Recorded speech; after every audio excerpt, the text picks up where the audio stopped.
Why, hello there. With this online learning environment and the challenges it brings, and all the videos that staff have been putting out lately, and thank you very much, I've enjoyed them immensely, well, I thought I'd join the party. So buckle up for safety as I give you a day in the life of online... No, not online. I'm actually there. Facilities maintenance. On to the next project. So the next one that I have to deal with is a shut-off in Mayan's office, the PE office here, where it's been previously repaired with a piece of inner tube and a hose clamp. And while the repair may involve just a single valve, there are many moving parts to any job that I do most of the time. And in this case, while the valve was located up in the corner there, it's got an office in the way. The issue that we're looking at here is that hose clamp and a little piece of rubber inner tube that's been wrapped around underneath there and tightened around. So this has been leaking for a long time.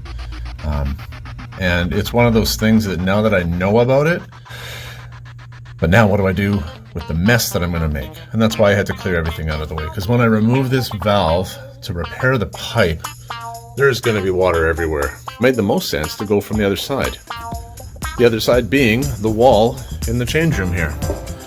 So I landmarked where everything was and made a nice clean cut to give me access into this valve from the other side. Here's the problem here. I need to remove this whole section and replace it. This is what's leaking here. It's the pipe itself. And so I'm going to have to heat up this fitting here, they call sweating in plumbing lingo. I'll sweat this, remove this, and then to capture the water, because when I open this up, water is going to be coming out of both sides. And so I came up with a solution. In an effort to make as small a mess as possible, I took this piece of clear tubing and I've put a what they call the shark bite fitting on there. So when I remove this piece right here, I'm going to slam this on it, so any water that comes up out of there, I can take the open end of the pipe and stick it in the garbage can and hopefully collect all the water that comes out of there. So we may have had a geyser, but it stopped, fortunately. I'm happy to report that the new shutoff is in place and we have no more leaks. At the end of the day, what I had to replace was this whole assembly here.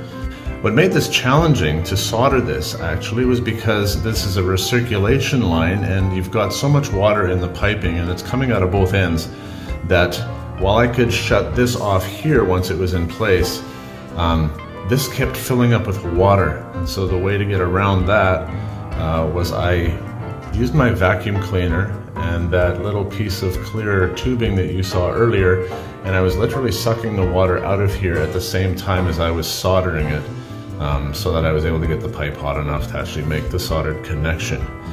But hey, out with the old and with the new, we're good.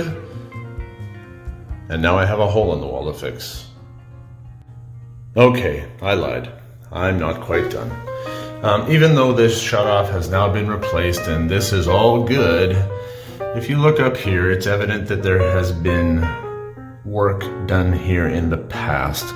There's a whole lot of business going on that doesn't need to be here, and the worst part is there's actually a slow leak coming from this old plastic fitting here that connects to another fitting there, that connects to another pipe up here, that connects to a T that reduces to 1/2 inch, that is capped and no longer serving anything. I don't know what all this was, but what I need to do is just remove all of this business and go with a straight piece of pipe from here up to a new connection point that I'll make in there and get rid of all this potential issue before I close up the wall. Stay tuned.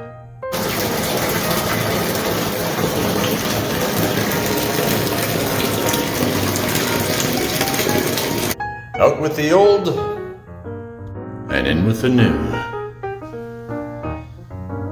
Doesn't that look better?